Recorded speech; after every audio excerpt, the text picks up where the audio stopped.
Hello and welcome back to another episode of the Switched On Network podcast. This is the show for anyone who wants to become more switched on to the world of technology, gadgets, smart homes and the internet. In this week's episode, we're asking, is it possible for a technology company to go not just carbon neutral, but carbon negative? I'm going to guess yes. Listen, watch, and get switched on to the latest technology trends and gadgets with switchedonnetwork.com. So welcome back, I'm Paul FP, and this is Ben the Noob. Ben Hello. the Noob, why are you called Ben the Noob? Ben the Noob? Because my understanding of technology isn't amazing. I'm a newbie to a lot of the topics we discuss on this podcast. But you know what, overall, I feel like I'm picking up a lot and I'm learning a lot more. Excellent, you're becoming more switched on to the world of technology. Absolutely. Excellent. So in this episode, as we said, we're going to be talking about, can a technology company really go carbon negative? Obviously, there's a lot of talk in the press and the media and in public consciousness, more and more, which is a great thing, about looking after this world that we're borrowing, in a sense. How deep? Yes. Wow. Yeah. That was beautiful and poetic. That was beautiful, yeah. The rest of the episode is going to be in poetry. Yeah, cool. Everyone's talking about it more and more, and it's been in the news a short while ago that Microsoft has promised not just to go carbon neutral, but to go carbon negative, and they've actually taken it even one step further. They've said that by 2030 they want to be carbon negative, so that's their impact on the CO2 levels in the world will be net negative, so they'll be reducing or taking out more CO2 than they're emitting. And they want to do that by 2030, which would be an amicable goal on its own. But by 2050 they want to remove all the historic carbon dioxide that they've emitted into the Earth's atmosphere since they were founded back in 1975. Yeah. So that's amazing, isn't it? I think that's what a great thing for a company to aim for. Absolutely. Not just in terms of, right, if we expend this much energy making this, but going back and going, actually, we've been around for a while. Yeah, we've made a lot of mess. Let's clear it up. Do you think it's possible to do that, or do you think this is sort of virtue signalling? Is this just a PR move, or is that too cynical? Well, I think that's probably too cynical, because the short-term PR benefit they'll get in terms of how much they've got to, what was it, 2050, you said? By 2050, yeah. So, that's 30 years in the future. You're not going to do something that's going to take you 30 years just for a quick PR stunt now. So it's obviously got some substance to it. Yeah, I'd like to agree, yeah. I think from all the stuff I've read, and I read their blog post and a little video they put with it, they've made the point that, the alternative, which is not doing this, the stakes are too high. Yeah. There's literally no point in doing anything else in the world unless we sort this out. So, and I also think, because Bill Gates is a bit of a philanthropist, isn't he? And he's still on the board at Microsoft. On the board, as far as I know, yeah. So, I think it's exactly what big companies and big corporations should be doing. Yeah. Governments have a responsibility to tackle issues like this, but I think more and more in the world that we live in, where we've talked about Amazon on this podcast before, massive companies with huge sway and huge power should have more of a social responsibility. And hopefully, others will follow suit, other big companies and then other small companies, and it'll become the normal thing to do. So Microsoft hoping to remove more carbon than they emit. How much have they emitted since 1975? That's an awful lot, and it's the way they calculate that must be quite mind-blowing. Well, it can't be accurate, can it? It's got to be a very big estimation in terms of there's so many different factors involved that how can they possibly give an accurate figure? What you'd hope they do is overestimate. Give a relatively accurate figure and then add a bit more on. Absolutely. So some of the ways that they can reduce the carbon and pull the carbon back out, obviously planting trees is the key way. There already exists a machine that sucks carbon out of the air and emits clean oxygen, but you don't have to plant an awful lot of trees, and there's less and less space in the world for trees because there are more and more people. Direct air capture is another way. That's where you run air through a machine and remove the carbon from the air, and then you sort of do something with that carbon. You sort of bury it underground or whatever. Right. And Microsoft have also announced a $1 billion climate innovation fund. Okay. So they're really sort of tackling it head on. Those are the sort of the three key points of their announcement. And what's the innovation fund all about? Is that kind of pumping money into different research projects? Yeah, different research projects.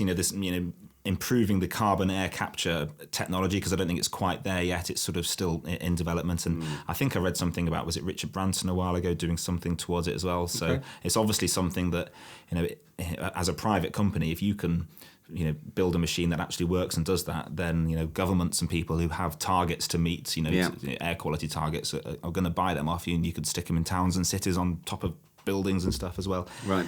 So that's what it's like then. It's literally kind of like a potentially portable thing. So it is like a mechanical tree almost. Almost, yeah. So I mean, we're used to seeing fans on the side of buildings, for air conditioning. So it's sort of similar to that. Great. Just suck it in. Didn't know that was a thing. So yeah.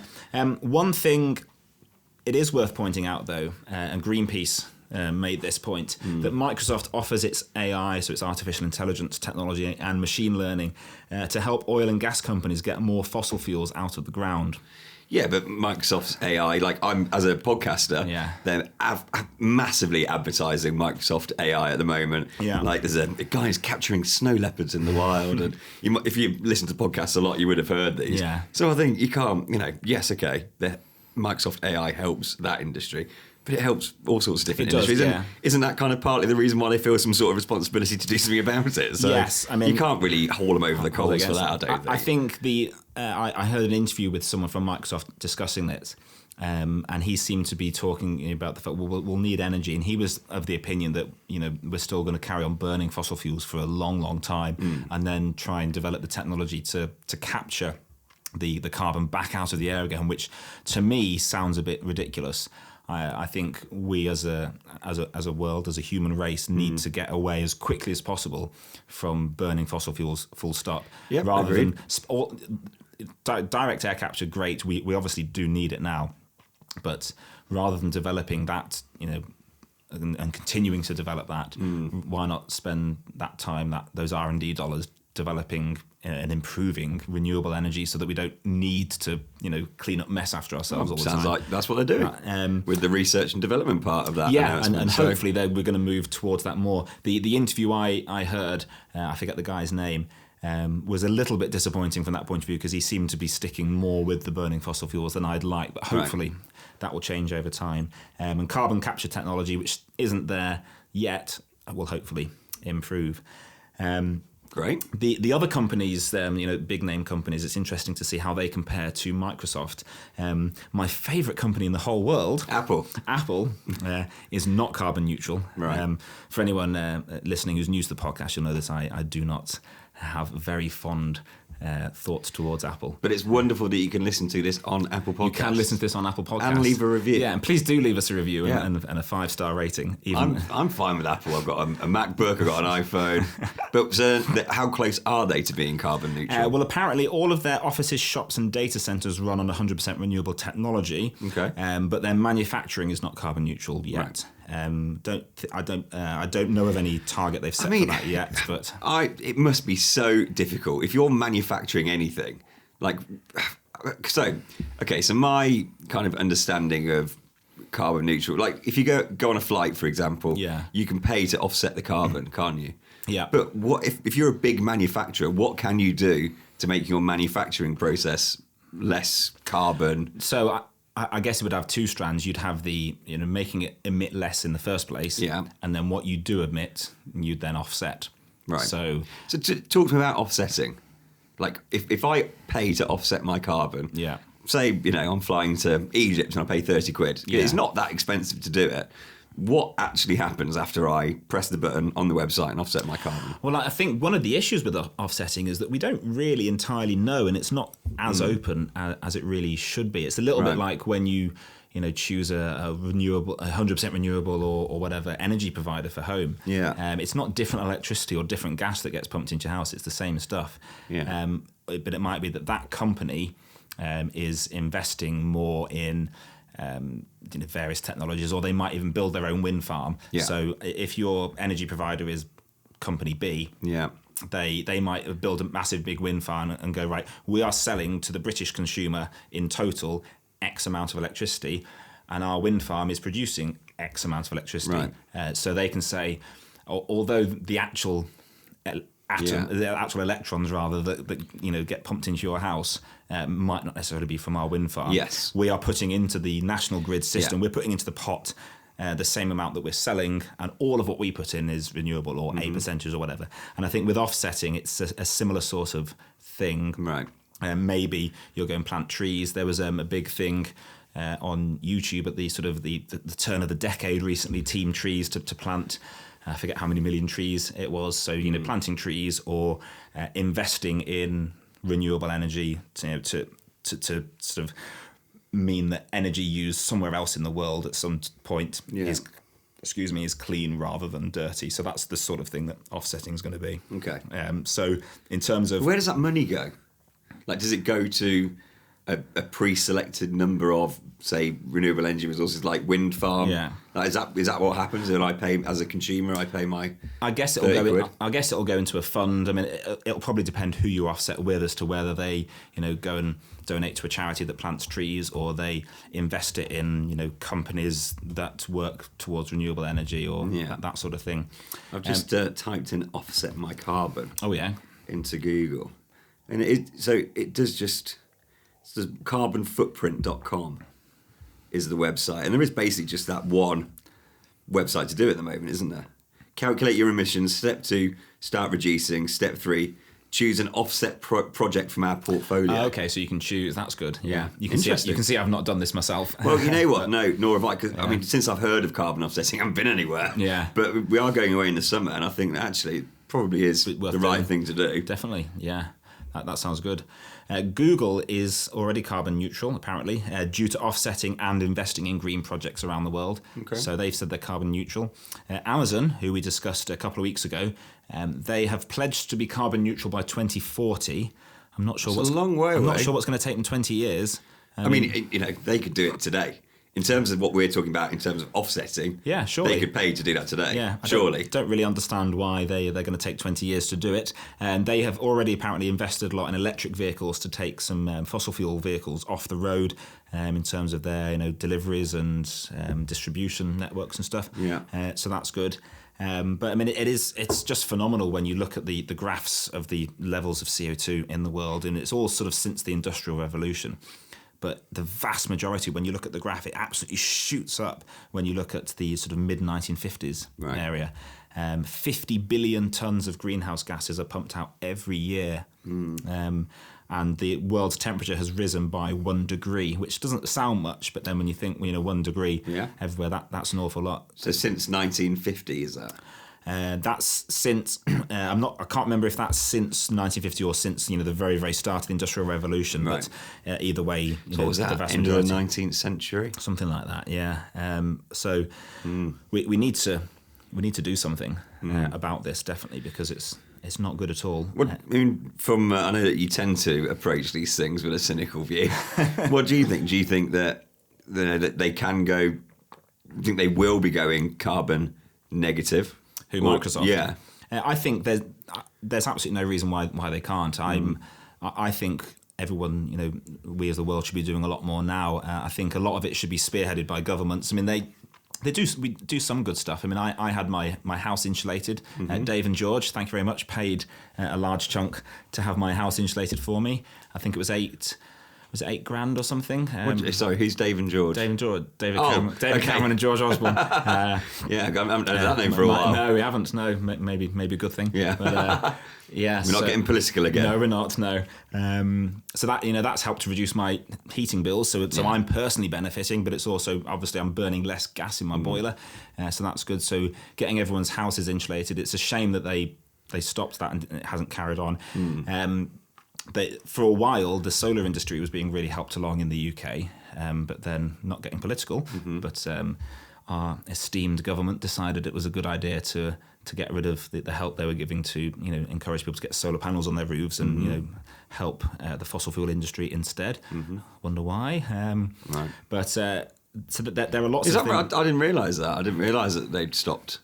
Yeah. So the financial case for getting solar panels stuck on your roof is a lot weaker than it used to be, sadly. Because actually, there was a couple of years, you're right, where literally every time you drove down the road, it was like someone else, one of your neighbours had got solar panels. Yeah. We've got solar panels for our hot water, not for electricity though. I'd love to get solar panels for electricity. So in the summer, and even today, it's been nice and sunny. Is your birthday coming up, Paul?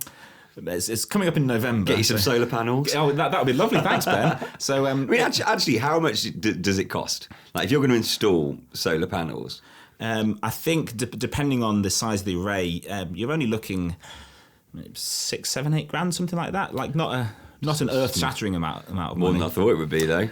So it's in terms of. I mean, it might be less now, to be honest. I've not looked up recently. They cover it on one of the Maddie Goes Electric episodes on Fully Charged, actually. So we'll link to that below. This is the second time I've plugged Fully Charged on this podcast. It is. Yeah, we'll have to get the guys onto the show sometime. That'd be really great. Yeah, that'd be because you got me into that channel. Yes, I have. Haven't I? Yeah, I really like it. Yeah, we're hoping to go to the Fully Charged live show down in Farnborough later this year. But yeah, there's. They touched on it on there.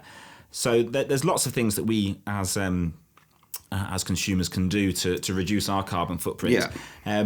Before we get into my top tips on reducing our carbon footprint, I'd like to give a shout out and a little bit of an extra angle to this episode sponsor, which is once again Skillshare. Now, if you're listening to this episode and you think this is great and I'd like to develop myself and maybe help work towards developing something which is going to be maybe the next big thing to help us reduce our carbon emissions as a nation, as a planet, as a species, or maybe even just to be able to work alongside other engineers on battery technology, improving battery technology or efficiency of cars and devices and appliances. Because we are just borrowing this world. We are just borrowing this world, yes. Then you could go onto Skillshare and do a course in a field of engineering that you think that you'd like to do, and that could help you to develop, and maybe even a career change might come out of this for someone out there. So if you sign up with a link in the video description below, you get 2 months unlimited access to Skillshare. It's normally between £7 and £13 a month. Other currencies are available. But 2 months free, and you can do thousands of courses in design, business, technology, and more. And the world needs more engineers. And especially this is a problem that engineers and the scientific community will finish. So if you want to join up, then have a look on Skillshare. Great, maybe change the world. And potentially change the world, But how can we change the world if we're not retraining and doing a Skillshare course in how to save the planet? One thing I would say is get yourself a Nest learning thermostat. I'm not sponsored by Nest at all, although we'll probably put an Amazon affiliate link in the video description and the show notes. They're everywhere, aren't they? For the Nest. The way these work is they intelligently keep track of your house, and it gets to learn about your house and how quickly it heats up or how slowly it heats up, depending on things like the outside temperature, the current temperature in the house, and the humidity.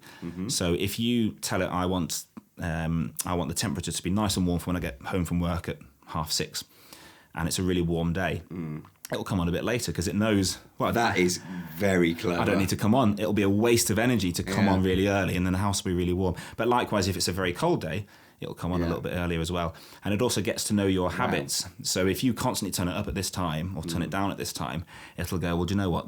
They always tend to be a bit hot at this time. I'll just not bother coming on, and it adjusts the schedule for you. Wow. And the way it does all this together, it can start to reduce your energy usage, because if you program in your schedule and it goes, well, hang on a minute, that's going to be a waste of energy doing that like that, and it works out, it'll change that for you. So the Nest learning thermostat, I can't remember what the stats are, but you can earn back the money that you spent buying it in reduced energy bills in 2 or 3 years or something. And that can be put into any home. Pretty much, yeah. Any home where you've got a boiler where you've already got a thermostat, because a thermostat essentially just turns a boiler on and off. Yeah. So, because they're absolutely brilliant. I mean, even if they weren't saving energy, they'd still be great because you can control it on your phone. It's got a motion sensor, so if you walk out, in fact, that's another energy saving thing as well. The motion sensor, when you walk out of your house and it notices that there's no one at home, it turns the heating off. So for several years now. How does that work? What if someone's left in bed? So it's, it uses your phone as well. So So Rachel and I both have our phones linked to the Nest account, and it uses a combination of because we've got 2 thermostats, because we've got a different zone for the loft, and we've got the 3 smoke alarms as well, which also have the motion sensor. So those 5 devices plus our phones, it figures out whether we're home or not, and then turns it off. So we never have to think, I'm going out for the afternoon, I'll turn the heating off, because it does it for you automatically. Wow. And then if you're driving home from like a weekend away, when you're an hour or so away, you can just open up your phone, turn the heating up, so it's nice and warm when you get home. Brill. Which is great. So that's my first tip to help cut your carbon footprint. Invest in a Nest learning thermostat. There are others available as well, like British Gas do one called Hive, which will be familiar to many people in the UK. But I think the Nest one, which is from Google, is fantastic. Obviously, it collects a lot of data about you. Which one's the Amazon one? The Amazon thermostat. Yeah. Or what you on another episode? You said that Amazon have got a... Oh, they do a Ring doorbell. Oh, the doorbell, right, okay. But are they not in the thermostat market yet? I don't think they do. Every other market. I don't think they do a thermostat yet. Let me just double check. I might be... Just because they do everything else, so you'd think they must have a thermostat. No? No, I mean, they sell the Nest thermostats. Right. There's another one called Tardo, not heard of. You'll have to do a review on the channel. I will have to, yeah. if you're watching from Tardo or Tardo, number 1, tell me how to pronounce your company name, and number 2, send me one and I'll review it. So that's my first tip. The second tip, switch to an electric car as soon as possible. Like Maddie. From Fully Charged. We've done a previous episode when it's the Tesla Cybertruck episode, if you want to have a look for it in our episode list, but we also talk about electric cars in general, and how...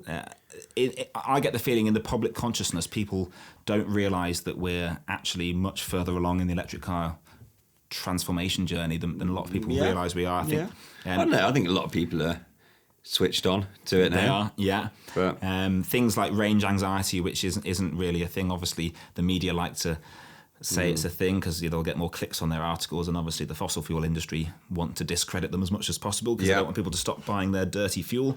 But switch to an electric car and have a look at the Fully Charged. That's the third plug for Fully Charged, isn't it? They're not paying us. No, they're not paying us, but I wouldn't take their money. I'm happy to support them. The third one, insulate your house if it's not already, which I touched on just a moment ago. Cavity wall insulation if you've got a cavity wall, external insulation. It's costly. I was lucky to get a government grant at the time, so have a look in your area or locale, wherever you are, and see if you can get a government grant. Do you reckon you could then? So what, cavity wall? So cavity wall insulation is where in certain types of buildings, especially in the UK here, were built, you've got your inner wall and your outer wall, and there's like a little gap of a couple of centimetres or so. That's an air gap, which is better than having no air gap at all. But then they realise, hang on a minute, if we fill that in with is it some sort of foam or fiberglassy stuff they spray in, then it's apparently, yeah, sorry, just to interrupt there, Martin Lewis is telling me you can still get grants for them. Oh, they've put it back, excellent. Well, in not terms of, so it's the Energy Company Obligations ECO scheme. It shows how well I researched this episode that you've just found that. Well, no, it's basically it's saying that it's not everybody, and it's for freebies are only for people who have an income less than 16,190, or people who are on certain types of benefits. But there obviously there's grants for boilers. There are things available. Yeah, definitely. Interesting. Well, the next one on my list is boiler. If your boiler's more than 15 years old, then a new one could reduce your fuel usage by a third or more. So that will save you a lot of money as well. Your gas bill will go down. Obviously, a new boiler, what's that? 800 to a grand, something like that. So that's one of these things that will pay for itself over time. So if you're just buying a new house and you find it's got a rubbishy old boiler, that'll be the time to buy one. Yeah. And then over 10 years that might pay for itself, and then after 10 years it's all savings. Switch to LED light bulbs. This is one of the easiest things you can do. Look around your house and see, have you got old-fashioned 100-watt light bulbs, or even the slightly less old-fashioned but still pretty old energy-saving light bulbs? Yeah, just screw in classic light bulbs. So LED light bulbs are so much better. They come on straight away. I remember when we bought our house, they were all the energy-saving type light bulbs, which is better than the old halogen ones. Yeah. But particularly the one that's in the room that I use as my office. It was a really old energy saving one, and you'd turn it on and it would take several minutes to warm up and get hot. Yeah. Got rid of that, put an LED one in, comes on straight away, and they're so much cheaper than they used to be. When I first started turning my house to LED, they were about a tenner each. But considering they last so much longer, that's still not too bad. Well, you know what? And they look like normal light bulbs. It looks just like a normal light bulb. Pick them up in Tesco or wherever. I never even thought about that as a thing. Yeah. But so like your old, when we were growing up, the light bulb in your ceiling would be a 100-watt bulb, and that was standard. They're like, whereas this one here, it's like a 6-watt or 3-watt or something. Yes, this is 9.5, equivalent wattage 60. Yeah. So it just uses so much less energy. That's amazing. Massively reduce your electricity bill and, of course, your carbon emissions. Yeah. And generally, don't be wasteful with gas or electricity. You might think, it doesn't really make much difference. It will save your pocket as well as your carbon footprint. Mm-hmm. Mentioned solar panels already. Get solar panels if you can. That will help you save an awful lot of money, as well as saving the planet. As consumers, which we're just borrowing. Which we're just borrowing. As a consumer, I think we should demand that companies go green and recycle stuff, and because if the demand is there, companies will do it. And I think consumers are starting to get more and more switched on to that. It still annoys me whenever I see packaging food with the little not yet recycled on the back. Yeah. Why don't you just make it out of something recyclable? Yeah. Although that's a whole new can of worms. That is. I've got a friend who's very into it all, and she was saying that brown paper bags, you'd think that they were environmentally friendly because it's a brown paper bag, but apparently it takes more energy to produce a brown paper bag than it does a plastic colour? bag. Yeah, I don't know. But something like the black plastic that they put food and black plastic food trays. They're harder to recycle because they're black because of the colour, because it just turns everything black if you mix it on. They'll stop making them black then. Yeah, it's simple. As a consumer, I couldn't care less if it's like clear or something. Yeah. It's literally just going to go in the recycling anyway. I bought a packet of genuine Weetabix. We normally buy like the Tesco or Aldi or whatever Weetabix, but I went to the corner shop and all they had was actual real expensive Weetabix, so I got that. And the individual packets that the Weetabix comes in were made of white paper instead of the plasticky stuff. I thought, well, they've obviously switched that, so why can't? It might cost a bit more, but I'll pay more if I can put that in the recycling rather than in the main bin. Meat alternatives. I'm not a vegetarian or a vegan. I love eating meat. I'll happily admit that. But I watched a video by Mark Rober, who's an American YouTuber. He used to work for NASA, and he now, his YouTube channel, he makes one video a month. Right. So it was a really good video.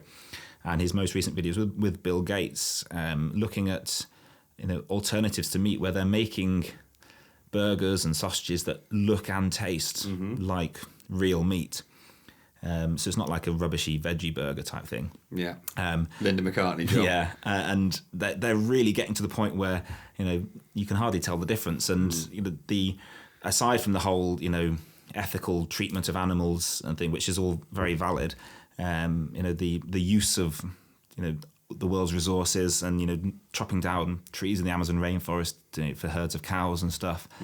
And he goes into great depth talking about, the efficiency of getting our energy from, the different, energy usage to, get a bit of cow on our plate to this. And that's really interesting. It actually made me think about, if I saw that in the supermarket, I'm not saying I'd never buy meat again, but I'd definitely give it a try. You know what? The reason I mentioned Linda McCartney is because when we were kids, my brother Charlie went veggie for a while, so Mum would get that, and it was noticeably different. Really? A veggie burger was noticeably different to a normal burger. Yeah. These days, it really is close, isn't it? And all these companies have really caught up. Definitely. Yeah. And these newer companies are getting even better at it, so that's quite exciting. The next one, got two more on the list, is keep gadgets for longer and fix them instead of just replacing them. Yeah. This is something which actually is a massive thing in our society. Absolutely. Where it's so easy to throw something away. What was I talking to someone about the other day? Planned obsolescence. Yes. In products like Apple products. Well, I've heard that they do that. That's going to be. I haven't yet decided whether it'll be a podcast episode or whether it'll be a video. Maybe both. But the planned obsolescence and the sneaky tactics are one of the reasons I dislike Apple products.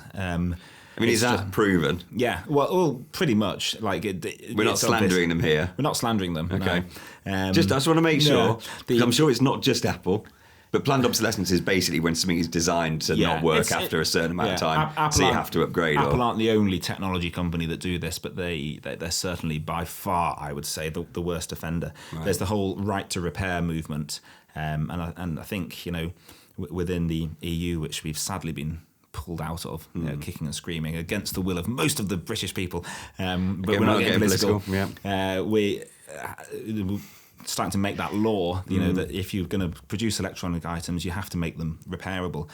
There are several tutorial videos on the Switched On Network YouTube channel. I'm sure there are. About how to repair stuff, how to put a new screen in your laptop if it's been smashed, how to replace the keyboard, how to put a new battery in a smartphone. Did one of those. If your phone is generally fine, but the non-removable battery is knackered, how to actually remove the non-removable battery and put a new one in. So do that. You know, if you can do it yourself, if you feel confident watching along one of our tutorials or another tutorial, do that. Or if not, you know, take it to a repair shop and get it repaired, because if it still works, still use it. Have you seen Sadio Mane with his smashed phone screen? I did, and that's made waves around the world. I saw Zach from Jerry Rig Everything tweeted that the other day as well.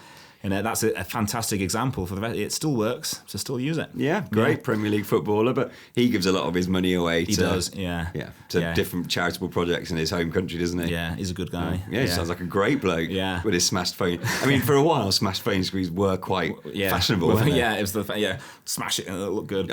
Apparently kids were doing that. Seriously? I wasn't being silly. Yeah, years ago. That's ridiculous. But yeah, when the kind of, people were smashing own screens because it was how crazy. And my last one, which I think I added to this list because I was guilty of this just the other day. Right. So this is my admission. Don't be lazy. Hang the washing out instead of putting it in the tumble dryer. Yeah, too right. I don't have a tumble dryer. Well, then there you are. Yeah. So the tumble dryer is very useful in the winter. But you just have to take that little bit of extra time, hang it out on the line, reduce the carbon emissions, because the stakes are too high for us not to act. They are. They are indeed. I didn't realise you were such a passionate environmentalist. Oh, definitely. Yeah. Great. That's partly why I'm so in favour of electric cars and electric vehicles, and want to help contribute to getting the world switched over. Yep. And it is as much as possible. The little things, isn't it, that you can if you think about them, it's kind of, you hear that advice and you go, oh, what's one person? It's not going to make that much of a difference. But actually, if you think about how many times you turn the heating on, how many times you've left it on, even in a month. Exactly. Where I've been guilty of that, where you come back in and you go, left the heating on for an afternoon. Time, And you think, each of these little individual acts, might be a tiny little thing, but, it takes a lot of snowflakes to build an avalanche. It does indeed. So, it does. That's it. That's what we want to do. Try and build this avalanche and help get this down. So, any other questions you've got for me? You know what? No. I mean, I'd love to do another episode delving more into the home stuff. Yeah, definitely. But they're very well explained. Oh, well, good. I hope you've enjoyed this episode as well. If you're watching on a video platform, then please show your appreciation by giving us a thumbs up or a like, and leave a comment. Let us know what you think about this topic, and maybe some tips of your own and what you do to try and keep your carbon footprint down. If you're listening on a podcast app, then please Apple Podcasts. Like Apple Podcasts. Please do give us a rating and a review if you feel that we deserve the rating and the review. Obviously, I'm not soliciting undeserved accolades there, but if you think this has been good, then you can help us out in that way. And if you like what we're doing on the Switched On Network and you want to help us to be able to produce more good quality content like this, or even better quality content, then there's a Patreon as well. So if you check that out, the link in the video description and show notes, and by way of saying thank you, we also give you some nice perks as well, like some extra bonus content and some money off in our merch store as well. But that's us for this week. Hope you've enjoyed it, and we'll see you again next week. Bye for now. You've been listening to the Switched On Network podcast, produced by Sound Rebel and Innobella Media. We hope you enjoyed this episode. If you did, please subscribe on YouTube, Facebook, Instagram TV, or your chosen podcast app. And give us a thumbs up, click like, or give us a rating and a review. You can follow us at Switched On Network on Facebook and Instagram, and at Switched On Net on Twitter. Discover more of Sound Rebels podcasts at soundrebel.co.uk.